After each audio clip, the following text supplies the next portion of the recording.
جی السلام علیکم علی بھائی. وعلیکم السلام ورحمۃ اللہ وبرکاتہ. ولا حول ولا قوۃ الا باللہ. اللہم صلی علی محمد وعلی آل محمد. احسن بھائی، آپ کو ہماری اکیڈمی میں ویلکم ہے. اللہ کا نام لے کے شروع کریں. جی جزاک اللہ. پہلے تو یہ ہمارے لیے فخر کی بات ہے کہ آپ کے سامنے بیٹھ کے اور آپ کے ساتھ پوڈ کاسٹ کرنے کا موقع مل رہا ہے، تو ہم اس کے لیے آپ کے بہت شکر گزار ہیں. اور آپ پاکستان کے ان چند لوگوں میں سے ہیں جو ہمارے جیسی چھوٹی پوڈ کاسٹ والوں کو بھی موقع دیتے ہیں. اکثر لوگ تو ملین سبسکرائبرز یا جن کے بہت زیادہ سبسکرائبرز ہوتے ہیں ان کو موقع دیتے ہیں، تو بڑا مشکل ہے یہاں پہ اسٹیٹس کو توڑ کے اور اس طرح کا کام کرنا. تو ہم آپ کو خراج عقیدت بھی پیش کرتے ہیں اور آپ کا بہت شکریہ بھی ادا کرتے ہیں. جزاک اللہ خیر. اس کے بعد میں اپنے پہلے سوال سے آغاز کروں گا، اور وہ پوڈ کاسٹرز کے بارے میں ہی ہے کہ پوڈ کاسٹرز پورے پاکستان سے یہاں پہ، میں اسے کہتا ہوں، فیض لینے کے لیے آتے ہیں. ان کو سبسکرائبرز ملتے ہیں، ان کو ویوز ملتے ہیں جب آپ کی پوڈ کاسٹ کر کے جاتے ہیں. اور یہ کوئی ایسی چیز نہیں ہے کہ جو میں ہوا میں کر رہا ہوں، یہ فیکٹس ہیں کہ آپ کوئی بھی پوڈ کاسٹ اٹھا کے دیکھ لیں. جب وہ آپ کے ساتھ پوڈ کاسٹ کر کے جاتے ہیں تو ان کی جو ویورشپ ہوتی ہے وہ، اور ان کے سبسکرائبرز بھی بڑھتے ہیں. اور اس کے بعد اگر ان کی جو سب سے بہتر موسٹ ویوڈ جو پوڈ کاسٹ ہوتی ہے اس میں ون آف دا نیم، بلکہ سب سے اوپر جو نام ہے وہ آپ کا ہی ہوتا ہے. میں آپ کو 5-6 ایسے گنوا سکتا ہوں، لیکن اس وقت نام لینے کا فائدہ نہیں ہے. لیکن میرا کوشچن یہ ہے کہ جب وہ یہاں سے فیض لے کے جاتے ہیں اور اس کے بعد جا کے تو آپ کی باتوں کو کاٹ کے پیش کرتے ہیں اور تروڑ مروڑ کے پیش کرتے ہیں، اور اس کے بعد کئی چیزوں کو بیچ میں سے حذف کر دیتے ہیں، یا پھر جا کے کوئی ولاگ بناتے ہیں یا نیگیٹیولی پیش کرتے ہیں، کلاؤڈ بھی لے جاتے ہیں اور نیگیٹیولی بھی پیش کرتے ہیں. تو اور کئی لوگ تو پھر کئی مولوی حضرات کو یہاں پہ لے کے بھی آ جاتے ہیں. اس کے بارے میں بھی بات کرنے کی ضرورت نہیں، آپ بہت بات کر چکے ہیں. تو اس کے بارے میں آپ کا کیا پوائنٹ آف ویو، آپ کیسا فیل کرتے ہیں؟ نہیں، مجھے کوئی برا فیل نہیں ہوتا. اس کی وجہ یہ ہے کہ ہر شخص اپنے ظرف کے مطابق چل رہا ہوتا ہے. میرے پاس تو جو بھی آئے گا، ہم چونکہ بیٹھے ہیں اللہ اور اس کے محبوب صلی اللہ علیہ وآلہ وسلم کے دین کی خدمت کے لیے، تو ہمارے دار ارکم کی پوری ٹیم نے پہلے دن سے یہ ڈیسائیڈ کیا تھا کہ جو بھی آئے گا پوڈ کاسٹ ریکارڈ کرنے کے لیے، ہم اسے اللہ کے لیے دین سکھائیں گے. باقی یہ اس کا اپنا ظرف ہے کہ وہ اس کو مس یوز کرتا ہے یا کسی طریقے سے آؤٹ آف کانٹیکسٹ کرتا ہے. ہم نے الحمدللہ اپنی آڈینس ایسی ڈیولپ کر دی ہے پچھلے 15 سالوں کے اندر کہ جو کوئی بھی اس قسم کی غلیظ حرکت کرنے کی کوشش کرتا ہے نا، تو ہمارے اسٹوڈنٹس کامنٹس میں نیچے خود ہی جواب دے دیتے ہیں کہ آپ یہ آؤٹ آف کانٹیکسٹ کوٹ کر رہے ہیں یا آپ اس وقت زیادتی کر رہے ہیں، اپنا لقمہ ان کے منہ میں ڈال رہے ہیں. تو اس بنیاد کے اوپر ہم لوگوں کو پوڈ کاسٹ دینا چھوڑ نہیں سکتے. اس کی وجہ یہ ہے کہ اگر ہم یہ کرائٹیریا رکھ لیں گے پھر تو شاید ہمارے اس کرائٹیریا میں کوئی بھی پورا نہ اترے. ہمیں تو نہیں پتا یہاں آنے سے پہلے یہ بندہ کیا ہے. جن کا پتہ بھی ہوتا ہے وہ آنے کے بعد بدل جاتے ہیں، یا شاید ویوز کے لیے کرتے ہیں، دنیا داری میں پڑ جاتے ہیں. بس میں یہی کہہ سکتا ہوں. تو ان کے لیے ہدایت کی دعا کروں گا. باقی ہمیں کوئی فرق نہیں پڑتا، لیکن ان کے لیے ضرور یہ ایک عبرت کا مقام ہے کہ وہ اس قسم کی جو ایکٹیویٹی پرفارم کر رہے ہیں، انہوں نے اللہ کو کیا منہ دکھانا ہے. اس قسم کی حرکت کر کے وہ چند ڈالرز تو کما لیں گے، ویوز تو کما لیں گے، فیم تو کما لیں گے، لیکن at the end of the day ان کو دنیا میں بھی ذلت ہوگی، آخرت میں بھی ہوگی. یہ دیکھ لیں آپ، ماضی قریب میں بھی ایک اینکر کے ساتھ ہم نے نیکی کی کہ وہ اتنی دور کراچی سے آیا تھا، اسے میں نے ایک دن میں 4 پوڈ کاسٹ دی. اس کے بعد اس کے اوپر پریشر آیا بیسیکلی علماء کا کہ بھئی تم نے تو ہمارے پورے فرقوں کا جنازہ نکلوا دیا، تو اب اس کی کمپنسیشن یہ ہے کہ تم یوں ڈرامہ بازی کرو، پھر ہم تم سے راضی ہوں گے. انہوں نے راضی پھر بھی نہیں ہونا تھا، تو چند دن ویوز کما لیے. اب دیکھ لیں وہی ویوز جو پہلے 70-80 ہزار لاکھ تک گئے تھے، اب وہی 1.5-2 ہزار کے اوپر واپس آ گئے. تو کتنے دن کما لیا. تو اس سے تو بہتر تھا یہ سونے کا انڈا دینے والی مرغی ذبح نہ کرتے بلکہ ریگولرلی آتے رہتے. بہرحال اب ہماری ٹیم نے یہ ڈیسائیڈ کیا ہے کہ جو بھی شخص ادھر پوڈ کاسٹ کے لیے آئے گا، ہم اسے ایک دفعہ ہی پوڈ کاسٹ دیں گے، دوبارہ نہیں دیں گے. اس کی وجہ یہ کہ پھر باقی لوگوں کی حق تلفی ہوتی ہے. اس وقت بھی کیو میں 50 کے قریب لوگ لگے ہوئے ہیں. اٹ مینس کہ 1 سال بعد باری آنے والی ہے، اور اس 1 سال کے اندر اور لوگوں نے بھی اپنے نام لسٹ میں لکھوانے ہیں، تو ان کی حق تلفی بھی ہوگی. پلس جب ہم کسی کو دوبارہ یا تیسری بار دیتے ہیں نا، وہ پھر ویوز کے چکر میں پڑ جاتا ہے. دین سیکھنا اس کا کوئی مقصد نہیں رہ جاتا. تو اس لیے بار بار وہی باتیں ریپیٹ کرنا اور ادھر سے بات لے کے کسی اور کے بارے میں بات کرنا، پھر اس سے جا کے اس کا جواب لینا. اس لیے میں لوگوں کو یہ بھی ریکویسٹ کروں گا مستقبل میں بھی کہ کسی شخصیت کے بارے میں یہاں پہ ڈسکشن نہ کریں، دین ڈسکس کریں. میرے پاس جتنے لوگ آتے ہیں دین ڈسکس کرتے ہیں، لیکن دوسروں کے پاس جا کے مجھے ڈسکس کرتے ہیں. یعنی انہوں نے خود مجھے اتنی اہمیت دے دی ہے کہ دنیا میں اس وقت دین کے اوپر بات ہونے کا مطلب ہے کہ جی انجینئر صاحب جو ہیں وہ اس وقت دین کے لیے سب سے بڑا خطرہ ہے انورٹڈ کامرز میں، ان کے نزدیک تو ہم نے ان کو ڈسکس کرنا ہے. ہمارے پاس آ کے لوگ کریٹیکل ایشوز کو ڈسکس کرتے ہیں.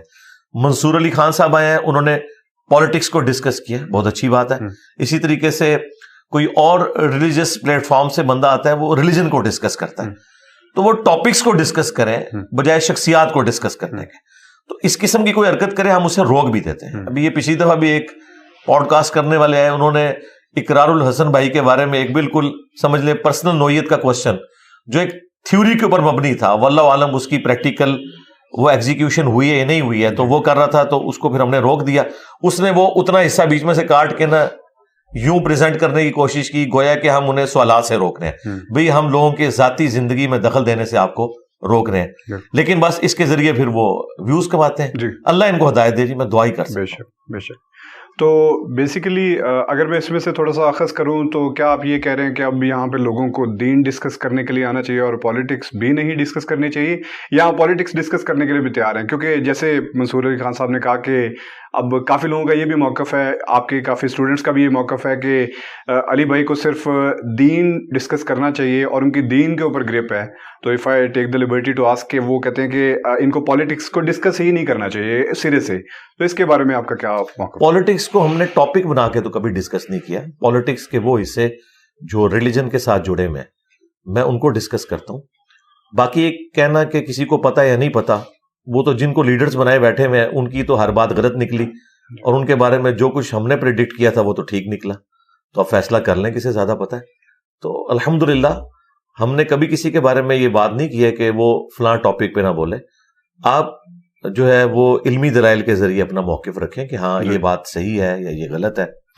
جو باتیں ہم کسی لیڈر کے بارے میں کہتے تھے کہ آپ یہ غلط کر رہے ہیں، آج وقت گزرنے کے ساتھ ساتھ جب اسی لیڈر پہ برا وقت آیا ہے تو اب وہ ساری باتیں ایک ایک کر کے مانتے جا رہے ہیں. اس کا مطلب ہے کہ اس زمانے میں جب کبھی لوگ ہمیں کہتے تھے آپ کو پالیٹکس کا نہیں پتا، تو اب انہی لوگوں کو یہ کہنا چاہیے کہ ان کے بڑے کو پالیٹکس کا نہیں پتا تھا. انجینئر صاحب آپ اس وقت بات ٹھیک کر رہے تھے.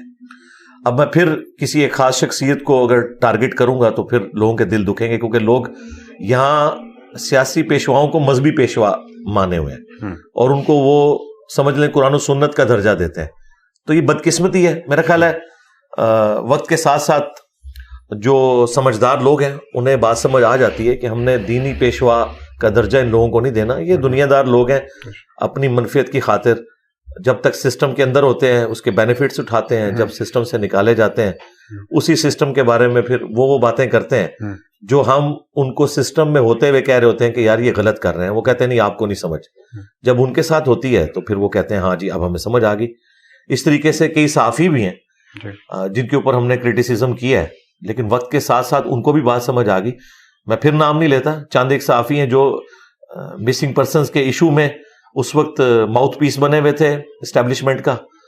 جب انہیں خود اس وقت سے گزرنا پڑا تو اب آپ دیکھ لیں، اب انہوں نے اپنی ایک پوڈ کاسٹ میں معافی مانگی ہے اور کہا ہے کہ جی میں جب خود مسنگ ہوں تو مجھے اندازہ ہوا ہے کہ کتنی تکلیف ہوتی ہے.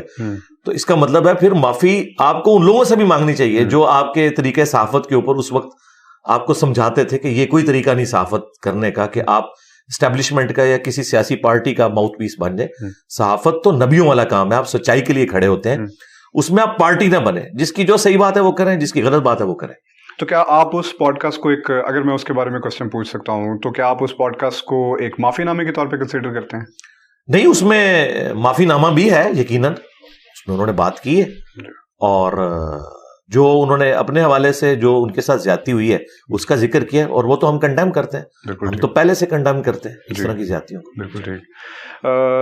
میں اپنے نیکسٹ کوسچن پہ موو آن کرنا چاہوں گا. علی بھائی، اسلامک موریلٹی کا کانسیپٹ جو ہے اس کی آپ کے نزدیک کیا ڈیفینیشن ہے؟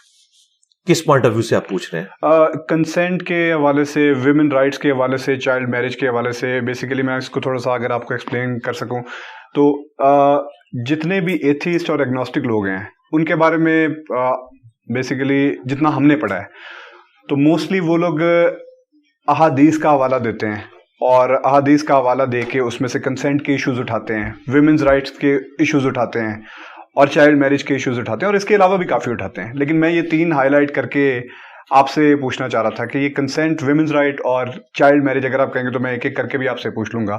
تو اس کے بارے میں کچھ احادیث ہیں جن کے اوپر وہ اعتراض اٹھاتے ہیں، بخاری 3780 اور اس طرح کی کئی احادیث. تو اس کے بارے میں آپ کا کیا پوائنٹ آف ویو ہے؟ ان کو ہم کس طرح سے جواب دیں؟ میں ایک جنیرک آنسر اس میں دوں گا. ایتھیسٹ کے ساتھ جو ہمارا مقدمہ ہے نا، وہ اللہ تعالیٰ کی ذات کے حوالے سے ہے، ول آف گاڈ کے اوپر نہیں ہے. ول آف گاڈ کو ہم ڈیفینڈ نہیں کر سکتے. ایون کوئی پیغمبر بھی ہے نا، وہ ول آف گاڈ کو یہ کہہ کے ڈیفینڈ کرے گا کہ یہ ول آف گاڈ ہے، اس کے آگے کوئی جسٹیفیکیشن اس کی نہیں دی جائے گی. کبھی پیغمبر کی مرضی ہو، اللہ کی اجازت ہو تو کسی خاص چیز کی کوئی حکمت بیان کی جا سکتی ہے. ادروائز حکم یہ ہے سمعنا و اطعنا، سنا اور مانا. جب تک آپ اسلام کے باہر ہیں، آپ اسلام کو کوشچن کر سکتے ہیں، خدا کو کوشچن کر سکتے ہیں، لیکن ونس آپ نے گاڈ کو مان لیا پھر آپ کو ول آف گاڈ بھی ماننی پڑے گی. مثال کے طور پر اللہ تعالیٰ نے اس طرح کے تمام کوشچنز کے جواب میں سورہ الانبیاء میں فرمایا لا یسأل عما یفعل وہم یسألون. اللہ تعالیٰ سے کوئی نہیں پوچھ سکتا کہ اللہ نے فلاں کام کیوں کیا، اللہ سب کو پوچھ سکتا ہے. بے شک.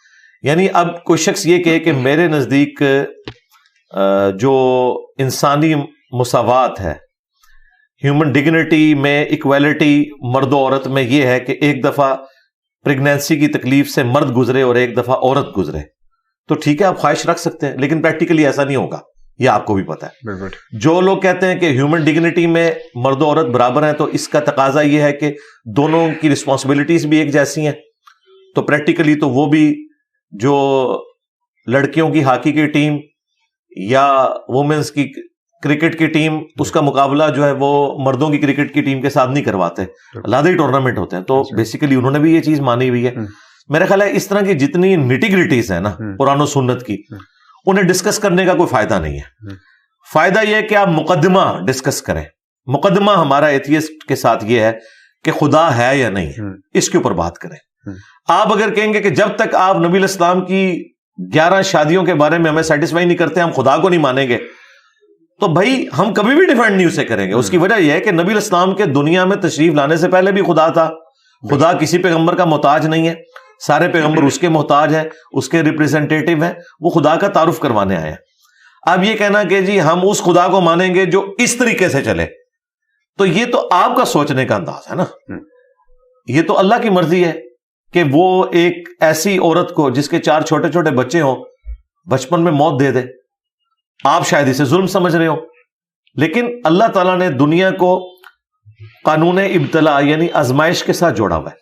دنیا کو اگر آپ ایبسولوٹلی دیکھیں گے تو یہاں آپ کو ظلم کا نظام بھی نظر آئے گا، آپ کو یہاں بھوک بھی نظر آئے گی، زیادتی بھی نظر آئے گی. لیکن اگر اس کو آخرت کے ساتھ جوڑیں گے تو پھر آپ کو سمجھ آئے گی کہ دنیا میں اللہ تعالیٰ نے بعض کو دے کے آزمایا، بعض سے لے کے آزمایا. ٹھیک ہے، ہٹلر نے جو ظلم کیا جیوز کے ساتھ، تو دنیا میں تو اس سے بدلہ نہیں اتارا جا سکتا. ایک گولی مار کے اس نے خودکشی کر لی، لیکن جو اس نے ورلڈ وار 2 کے اندر 60 لاکھ یہودی ظلمن قتل کیے 100 فیکٹریز کے اندر، یا جو لوگ مسلمان ہیں وہ کہتے ہیں نہیں جی 60 نہیں 6 لاکھ تھے. 6 لاکھ بھی کوئی چھوٹا فگر تو نہیں ہے. اچھا، اتنا بڑا ظلم اس نے کیا تو کیا دنیا کی کوئی عدالت اسے سزا دے سکتی ہے؟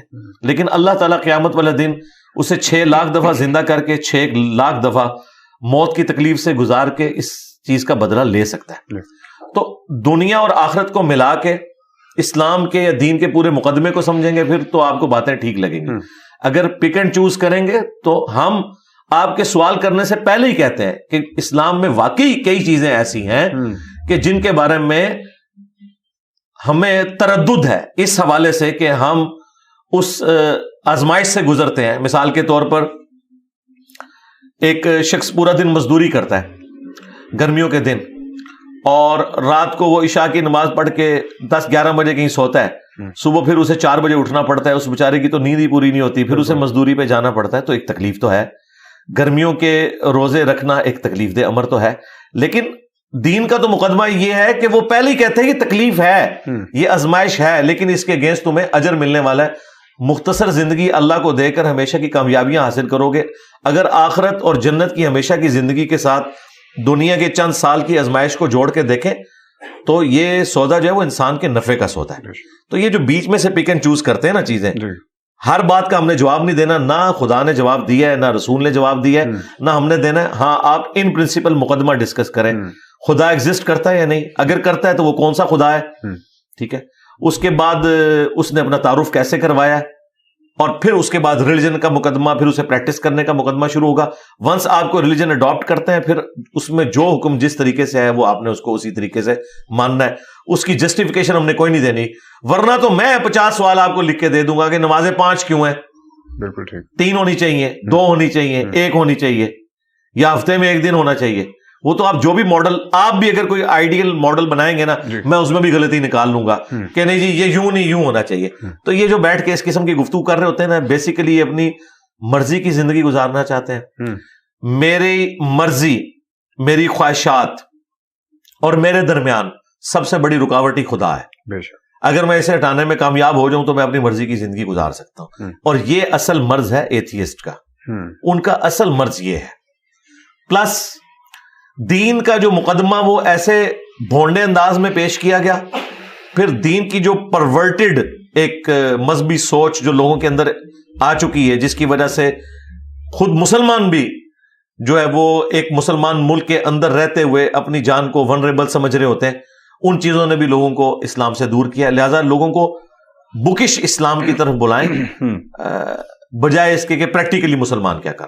اور اگر وہ بکش اسلام کی طرف آ جائیں اور وہ کہیں کہ ٹھیک ہے ہم آپ کے خدا کو مانتے ہیں, جس ایک خدا کو آپ مانتے ہیں ہم اسی کو مانتے ہیں, لیکن ہمیں آپ کی ان احادیث پہ اعتراض ہے, تو کیا وہ جو احادیث کی کتب کے اندر جتنی بھی احادیث کمپائل کی گئی ہیں, کیا آپ کون ان کو اس طرح سے ایکسپلین کر سکتا ہے کہ یہ ساری بالکل صحیح ہیں, جن کو صحیح لکھا گیا ہے؟ پہلے تو قرآن سے شروع کریں. جی بالکل, ان کو تو قرآن پہ بھی اعتراض ہے, اگر کیا ختم ہو جائے. نہیں, وہ اگر نہیں نہ ختم ہوا ان کو تو قرآن پہ اعتراض ہے. بالکل, قرآن کی کئی چیزوں کے اوپر ان کو اعتراض ہے. قرآن میں چور کے ہاتھ کاٹنے کی سزا کے اوپر ان کو اعتراض ہے, تو وہ تو ہم ختم نہیں کر سکتے. تو اگر اس کو دوسرے پیرائے میں لے لیں کہ اگر ایک مسلمان ہو اور اسے احادیث پہ اعتراض ہو, ہاں اب یہ بات پھر مسلمان سے ہم دین کا مقدمہ ڈسکس کریں گے. بالکل ٹھیک ہے.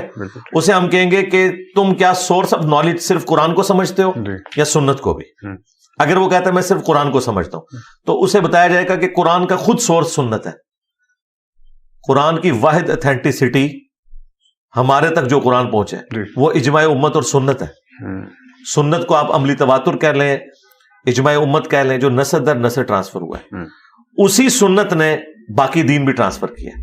یہ یاد رکھیے گا کہ سنت کا انکار کرنے والا گمراہ نہیں کافر ہے, کیونکہ یہ چیز ایگریڈ اپان ہے کہ اسلام 2 چیزوں کے اوپر کھڑا ہے, قرآن اور سنت کے اوپر. بے شک. باقی جو احادیث والا معاملہ ہے نا کہ وہ حدیث میں اور سنت میں فرق کرتے ہیں, وہ ایک الگ سے ایک بحث ہے. ہم سنت کے ریٹن ریکارڈ کو ہی احادیث سمجھتے ہیں. چند ایک احادیث کے اوپر آپ کوئی ریزرویشن رکھ سکتے ہیں کہ یہ احادیث نبی علیہ السلام سے ثابت ہے یا نہیں ثابت, لیکن جو تواتر سے چیزیں نقل ہوئی ہیں جن کے اوپر امت میں کوئی دوسری رائے نہیں پائی جاتی ہے, شروع سے وہ ایک رائے چل رہی ہے. مثال کے طور پر جو شادی شدہ زانی ہے اس کی سزا رجم ہے, اس کے اوپر سنی شیعہ اور تمام کے تمام لوگوں کا اجماع ہے, اور یہ سنت کے ذریعے ٹرانسفر ہوئی ہے, اسی سنت کے ذریعے جس کے ذریعے قرآن ٹرانسفر ہوا ہے. قرآن ہمارے سامنے تو نازل نہیں ہوا, ہمیں کیسے پتا یہ وہی کتاب ہے؟ نسل در نسل مسلمانوں نے ٹرانسفر کیا ہے. اسی طریقے سے نسل در نسل مسلمانوں نے کئی عقائد ٹرانسفر کیے ہیں. ختم نبوت کا عقیدہ جو قادیانیوں نے ایک فاسد قسم کی اس کی تفسیر کر کے آؤٹ آف کانٹیکسٹ چیزوں کو پیش کرنے کی کوشش کی ہے اور امتی نبی کا ایک ڈرامہ رچایا ہے, قرآن و سنت تو بالکل اس سے خالی ہے. ایسے لوگوں کے بارے میں تو خلفائے راشدین کا ایٹیچیوڈ یہ ہے جو کچھ مسلمہ کذاب کے ساتھ ہوا ہے. تو اب اگر کوئی شخص کہتا ہے کہ مجھے آج دین زیادہ سمجھ آیا ہے, تو ہم اسے کہیں گے بھئی یہ نظریہ پہلے کہیں ایگزسٹ کرتا تھا امت میں. تو بخاری اور مسلم اہل سنت کے یہاں تو کم از کم اس کے حوالے سے اتفاق پایا جاتا ہے. جن احادیث کے اوپر یہ لوگ اعتراض کرتے ہیں اور اعتراض یہ کرتے ہیں یہ قرآن سے ٹکراتی ہے, تو وہ قرآن سے 180 ڈگری نہیں ٹکرا رہی ہوتی, بلکہ قرآن کسی معاملے میں خاموش ہوتا ہے, اس کی ایکسپلینیشن موجود ہوتی ہے. یہ ان کے سوچنے کے مطابق ٹکرا رہی ہے. ٹکرانے کا تو مطلب ہے 180 ڈگری اسٹیٹمنٹ ہو. اگر 180 ڈگری اسٹیٹمنٹ ہو پھر ان کی بات ہم ماننے کے لیے تیار ہیں. ہم تو سمجھتے ہیں کہ بخاری مسلم میں کوئی ایسی چیز موجود نہیں ہے. قرآن میں بھی بعض آیات بعض سے ٹکرا رہی ہوتی ہیں, لیکن ایک آپٹیمل سولوشن ہوتا ہے, وہ اس کا کانٹیکسٹ بتا رہا ہوتا ہے. یہ کس کانٹیکسٹ میں آیت ہے, یہ کس کانٹیکسٹ میں آیت ہے. جب ٹوٹیلٹی میں دیکھتے ہیں تو مقدمہ بالکل کلیئر ہو جاتا ہے. تو ایسے لوگوں سے ہم کہیں گے کہ آپ کوئی پریکٹیکل مثال لے کے آئیں کہ یہ ایک حدیث ہے جس کو امت مانے ہوئے ہے اور یہ قرآن کے بھی خلاف ہے. ہمارے نزدیک تو کوئی ایسی حدیث نہیں. جیسے میں اسی طرف یہ آ رہا تھا, کچھ جب آپ سے پوڈ کاسٹ کرنے کی بات میں نے کچھ دوستوں سے جو آپ کے کافی ناقدین ہیں ان سے کی, تو انہوں نے کہا کہ یہ کوشچن ضرور پوچھیے گا. تو آپ کا جو کربلا کا ریسرچ پیپر ہے اس کے اندر سے ایک حدیث ہے کہ جس میں یہ ہے کہ میرے بعد خلافت 30 سال رہے گی, اور اس کے بعد پھر ایک حدیث انہوں نے مجھے ساتھ وہ دکھائی کہ یار یہ دیکھو یہ تو لکھا ہوا ہے کہ میرے بعد 12 خلیفہ آئیں گے, تو اگر 12 خلیفہ آئیں گے اور 30 سال خلافت رہے گی تو پھر یہ دونوں چیزیں آپس میں ٹکرا رہی ہیں, تو آپ کس کو صحیح مانیں گے؟ جی دونوں باتیں درست ہیں. اچھا ہاں, ان 12 خلیفوں میں کیا ہے کہ خلفائے راشدین ہوں گے, وہ 12 خلیفہ لکھا, تو خلیفہ تو ہے. خلیفہ تو ہم ان معنوں میں یزید کو بھی مانتے ہیں, حضرت معاویہ کو بھی ہم خلیفہ مانتے ہیں, لیکن خلیفہ راشد نہیں ہے. تو 12 خلفاء تو ہوں گے. اور دوسری بات, اگر وہ 12 خلفاء کو ہی مانتے ہیں تو خلفاء تو بعد میں بھی چلتے رہے. ہم تو آج جو پرائم منسٹر ہے اسے بھی خلیفہ مانتا ہے, حاکم وقت تو ہے نا. ایک ہے خلافت راشدہ, خلافت راشدہ 30 سال تک ہے, باقی جو حکمران ہیں خلیفہ ہیں وہ تو ہوں گے. یہ دونوں چیزیں کہاں سے ٹکرائیں گی؟ یہ ٹکراتی تو نہیں ہے, یہ ان کے زوم میں ٹکراتی ہیں نا, یہ کہاں سے ٹکرا گی؟ اور دوسرا, اہل سنت میں کس کا یہ انکار ہے؟ پھر ہم ان سے یہ بات کریں گے, وہ حدیث کو چونکہ حجت مانتے ہیں نا, ان سے پوچھیں کہ اہل سنت میں کس کا یہ دعویٰ ہے کہ خلفائے راشدین کے بعد جو خلیفہ ہیں وہ بھی خلیفہ راشد ہے؟ کسی کا بھی دعویٰ نہیں. ایون جو لوگ بنو امیہ کا جھوٹا دفاع کرتے ہیں وہ بھی حضرت معاویہ رضی اللہ تعالیٰ عنہ کی جب غلطیاں بخاری مسلم میں ہائی لائٹ ہم کرتے ہیں تو وہ کہتے ہیں کہ یہ غلطیاں مانتے ہیں, ہم انہیں کوئی خلیفہ راشد تو نہیں مانتے. وہ ایک حکمران تھے اور حکمران سے مس ہینڈلنگ ہو جاتی ہے, لیکن وہ صحابی ہیں, ان کا یہ مرتبہ ہے, یہ کرتے ہیں. غلطیوں کو جسٹیفائی نہیں وہ کرتے. غلطیوں کو کیسے جسٹیفائی کر سکتے ہیں؟ وہ یہ کہتے ہیں کہ ہم ان کو کوئی حضرت ابوبکر عمر عثمان و علی کی طرح تو نہیں مانتے. تو کیا پوری دنیا میں مسلمان اجماع امت نہیں کیے ہوئے کہ اہل سنت کے 4 خلفائے راشدین ہیں؟ چاہے غیر مسلموں سے بھی پوچھ لیں, وہ خلفائے راشدین کن کو کہتے ہیں؟ حضرت ابوبکر عمر عثمان و علی کو. رہ گئے وہ 12 خلیفہ, تو وہ جو 12 خلیفہ ہیں ان میں تو ایسے خلیفہ ہیں جن کو یہ خود بھی صحیح نہیں سمجھتے ہیں. مثلا عبد الملک بن مروان وہ خلیفہ تھا, یزید کے بعد مروان بنا اور پھر اس کا بیٹا عبد الملک بن مروان, جس نے حجاج ابن یوسف کے ذریعے مکہ شریف کے اوپر چڑھائی کی. صحیح مسلم میں آتا ہے خانہ کعبہ شریف کا غلاف جل گیا, ایک دیوار بھی ڈیمیج ہوئی, عبداللہ ابن زبیر کو قتل کیا, ان کی لاش کو کعبے کے دروازے پہ لٹکا دیا اور یہودیوں کے قبرستان میں ان کی لاش پھینک دی سولی دے کے. یہ تو مسلم شریف میں موجود ہے. تو کیا یہ خلافت راشدہ ہے جس کے اندر ایک صحابی رسول کے ساتھ یہ ظلم کیا جا رہا ہے؟ تو حجاج ابن یوسف کو تو یہ خود بھی ظالم مانتے ہیں, کیونکہ مسلم شریف میں موجود ہے بنو ثقیف میں ایک ظالم ہوگا اور ایک کذاب. اور اسما بنت ابی بکر جو حضرت ابو بکر کی بیٹی ہیں, حضرت عائشہ کی بڑی بہن, وہ کہتی ہیں حجاج ابن یوسف سے جب وہ ان کے بیٹے کو قتل کرتا ہے, عبداللہ ابن زبیر انہی کے بیٹے تھے, کہ ہم کذاب تو دیکھ چکے, ظالم تو ہے حجاج ابن یوسف. تو یہ خود ان کو ظالم مانتے ہیں, صحابہ کرام کا قاتل مانتے ہیں ان کو. تو اگر یہ خلافت راشدہ ہے عبد الملک بن مروان کی, وہ تو یہ ظلم کرتا رہے, تو یہ کبھی بھی ان کی غلطیوں کو جسٹیفائی نہیں کرتے. Not at all, never. اگر کرتے ہیں تو اہل سنت سے خارج ہیں. اہل سنت کا کہیں موقف یہ نہیں رہا کبھی بھی. اجماع ہے اس بات. جی. تو اسی طرح سے اگر میں حضرت عائشہ, سیدہ عائشہ کے بارے میں آپ سے یہ پوچھوں کہ ان کی عمر مبارک جب شادی کے وقت, اس کے بارے میں یہ کہا جاتا ہے کہ مسلمانوں میں آپ کے 6 سے 9 سال عمر تھی جب ان کا نکاح مبارک ہوا. تو میرا اس کے بارے میں آپ سے یہ سوال ہے کہ اس چیز کو کس طرح سے ایک مسلمان بچے کو جو ریسرچ کر رہا ہے اسے کیسے جسٹیفائی کریں, کس طرح سے جسٹیفائی کر رہا ہے؟ میں ایتھیسٹ یا ایگنوسٹک کی بات نہیں کر رہا, لیکن ہم مسلمان بچے کو کس طرح سے وہ جسٹیفائی کریں؟ آپ کی جو سائنس ہے وہ بھی اس کے مترادف اب ریسرچ ہو چکی ہے بہت زیادہ ان چیزوں کے اوپر, کہ ایک جو بچی ہوتی ہے وہ جب جوان ہوتی ہے تو اس کے بعد پھر جا کے کوگنیٹیو بیہیویئرز اس کے جو ہیں وہ سارے کے سارے ڈیولپ ہوتے ہیں, عقل ڈیولپ ہوتی ہے, فزیکلی ڈیولپ ہوتی ہیں. تو اس کے بعد جا کے تو آپ جو ہے نا بلوغت کی عمر کے بعد آپ شادی کی عمر تک پہنچتے ہیں, تو اس کے بعد شادی ہونی چاہیے. نہیں تو اس کے کافی نقصانات ہوتے ہیں, ڈپریشن, سوئسائڈ اور اس طرح کی بہت ساری چیزیں. آپ کو بہتر پتا ہوگا, آپ سے یہ سوال بہت دفعہ ہو چکا ہوگا. تو اس کو کس طرح سے؟ سیدہ عائشہ کی عمر کے حوالے سے جی اہل سنت میں اتفاق ہے, 9 سال کی عمر میں ان کی رخصتی ہوئی ہے. اچھا, یہ 9 کو آپ 19 سال بھی کر لیں, ان لوگوں کی تو تسلی پھر بھی نہیں ہونی, کیونکہ نبی اسلام کی تو عمر 52 سال تھی. وہ کہیں گے 3 گنا عمر ہے. لیکن کم از کم مسلمان تو اس چیز سے جسٹیفائی نہیں, مسلمان بھی نہیں ہوں گے, کیسے ہو جائیں گے مسلمان؟ غامدی صاحب تو ہو جائیں گے, غامدی صاحب ہوں گے نا, تو غامدی صاحب یہ سمجھتے ہیں میں سیٹسفائی ہو گیا تو باقی مسلمان بھی ہو جائیں گے. تو یہ تو نہیں, وہ تو یہ جب تک آپ نے 19 کو 49 نہیں نہ کرنا ان کی تسلی نہیں ہونی, تو آپ کرتے رہے. باقی سیدہ عائشہ کو ہم عام خاتون تو سمجھتے نہیں, ہم سمجھتے ہیں کہ ان کا یہ معاملہ جو ہے ایک معجزانہ معاملہ ہے. بخاری مسلم میں حدیث ہے کہ 3 راتوں تک حضرت جبرائیل علیہ السلام نے نبی علیہ السلام کو خواب میں تصویر دکھائی تھی سیدہ عائشہ کی کہ یہ آپ کے ہونے والی بیوی ہے. تو سیدہ عائشہ کوئی عام خاتون نہیں ہے, نہ ہم اس 9 سال کی عمر کی لیگیسی کو یہ کہتے ہیں کہ اس طریقے سے آپ نے امت میں ٹرانسفر کرنا ہے. وہ ایک یونیک پرسنالٹی ہے, وہ واحد بیوی ہے نبی علیہ السلام کی جو کنواری تھی اور 47 سال بعد میں زندہ رہی اور دین کی تعلیمات انہوں نے آگے ٹرانسفر کی امت تک. مسلمان تو پھر آپ سے یہ بھی سوال کرے گا کہ اللہ تعالیٰ نے ایک جوان عورت سے اس کا خامند لے لیا, اس کے بعد دوسری شادی کا حق اس سے کیوں چھین لیا؟ یہ بھی سوال کرے گا. تو قرآن نے تو کہا ہے کہ نبی کی بیویوں کے ساتھ نکاح نہیں ہو سکتا. اللہ کے نزدیک یہ بہت بڑا گناہ ہے. سورۃ الاحزاب میں ہے کہ تم نبی علیہ السلام کے دنیا سے تشریف لے جانے کے بعد ان کی عورت سے نکاح کرو, بلکہ یہاں تک کہہ دیا کہ وہ مائیں ہیں تمہاری, النبی اولا بالمؤمنین من انفسہم وازواجہم امہاتہم. لیکن بچہ تو پوچھے گا نا کہ ایک عورت ایک کمرے میں 47 سال اکیلے گزار رہی ہے, اس کی اولاد بھی کوئی نہیں ہے, جوانی میں وہ بیوہ ہو گئی ہے, ٹھیک ہے. ہمارے نزدیک 18 سال کی عمر میں, غامدی صاحب کے نزدیک چلے 27 سال کی عمر میں, ٹھیک ہے. اب پوری زندگی اس نے بغیر خامند کے گزاری ہے. تو پھر غامدی صاحب سے اگر کوئی بچہ یہ پوچھے کہ اللہ تعالیٰ نے اس عورت سے یہ حق کیوں لے لیا کہ وہ اکیلے زندگی گزارے گی, تو ہم کیا کہیں گے کہ اللہ تعالیٰ کی ول تھی, ان کو سٹیٹس بہت بڑا ملنے والا ہے کہ وہ دنیا اور آخرت میں نبی علیہ السلام کی بیوی ہے, امت کی ماں ہے. اما عائشہ سے بھی کوئی پوچھ لینا کہ ان کی مرضی کیا ہے.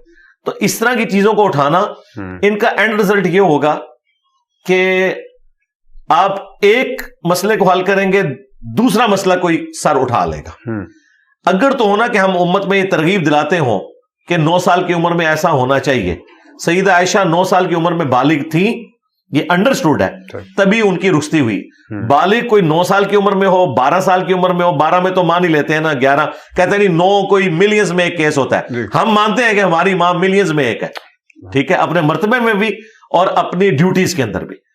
تو آپ اس طرح کے معاملات کو لے کے تب الزام لگائیں جب اسے ایکسٹراپولیٹ کر کے ہم اس کے ذریعے کوئی رزلٹ نکالنا شروع کرتے. رزلٹ وہی ہے کہ جب تک عورت بالغہ نہیں ہوتی ہے اس کی شادی نہیں ہوگی. یہ چیز ہے, بالغہ تھی وہ. بالکل ٹھیک ہے. علی بھائی, کانسیپٹ آف لانڈی کے بارے میں آپ سے کوسچن ہے کہ یہ جو لانڈی کا کانسیپٹ ہے یہ ختم ہو چکا ہے یا ابھی بھی ہے؟ نہیں, ختم ہو چکا ہے. اس کے لیے آپ الجہاد فی الاسلام مولانا مودودی کی کتاب پڑھ لیں.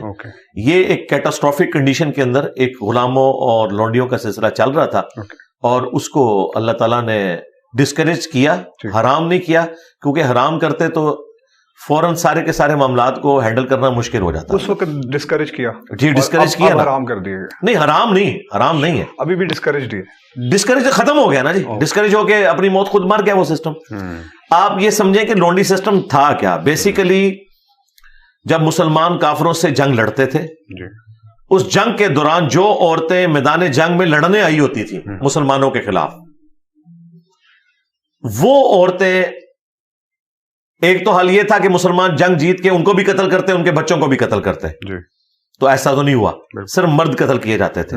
ظاہر ہے یہ جنگوں میں یہی ہوتا ہے, ان عورتوں اور بچوں کو غلام بنا لیا جاتا تھا. ایک حال یہ تھا کہ انہیں واپس بھیج دیتے تاکہ وہ بچے جوان کر کے تو بدلہ اتارتی. دوسرا یہ تھا کہ مسلمانوں کی وہ تربیت میں رہتی اور اسلام سے امپریس ہو کے اسلام بھی قبول کرتی, ان کی نسلیں بھی آگے اسلام کی طرح ٹرانسفر ہوتی. اس وقت مین پاور کی بھی ضرورت تھی, اور یہ ہوا بھی. آپ دیکھیں یہ بنو قریظہ کا جو واقعہ بیان کرتے ہیں بخاری مسلم سے کہ ان کو یہودی قبیلے کو جو ہے ان کے مردوں کو قتل کروا دیا گیا, جو سعد ابن معاذ نے فیصلہ کیا. نبی علیہ السلام سے تو فیصلہ نہیں کروا رہے تھے, ہو سکتا ہے حضور چھوڑ ہی دیتے. سعد ابن معاذ سے کروایا. انہوں نے کہا پھر یہ تو خود یہودیوں کے ہاں بھی یہی سزا ہے کہ جو بد عہدی کرتا ہے, کیونکہ انہوں نے مسلمانوں کے قتل کا فتویٰ جاری کیا تھا. اگر وہ کامیاب ہو جاتے تو جو مسلمان مرد قتل ہوتے اور مسلمانوں کی عورتیں جو ان کے پاس چلی جاتی, اس کا کیا ہوتا. تو ظاہر ہے کہ یہ آپ ٹوٹیلٹی میں مقدمے کو دیکھیں تو اس میں پھر ان کے مرد قتل ہوئے, عورتوں اور بچوں کو رکھا گیا. اور ابو داؤد میں حدیث موجود ہے کہ جو بچے بالغ تھے جن کے غیر ضروری بال نکلے ہوئے تھے ان کو قتل کیا گیا اور جن کے بال نہیں تھے ان کو بچا لیا گیا. تو ان میں سے کئی صحابہ ہیں کہ وہ انہوں نے اسلام بھی پھر قبول کیا. تو آپ آج کا جو ایک ڈیموکریٹک ویلیوز والا سسٹم ہے اور اس وقت کا جو قبائلی سسٹم ہے, اس کو اگر ایک نظر سے دیکھیں گے نا تو پھر آپ کو باتیں سمجھ نہیں آئیں گی. بالکل ایسی ہے. آج اگر نبی اسلام اس دور میں تشریف لے کے آتے نا تو کئی ایک معاملات ڈیفرنٹ ہوتے ہیں. اس وقت ایک قبائلی سسٹم تھا, گیون سرکمسٹانسز کے اندر ایک دن کے اندر چینج نہیں لائی جا سکتی. پھر بھی جو کچھ کیا نبی اسلام نے وہ ایک ریمارکیبل کام تھا اتنے کم پیریڈ کے اندر.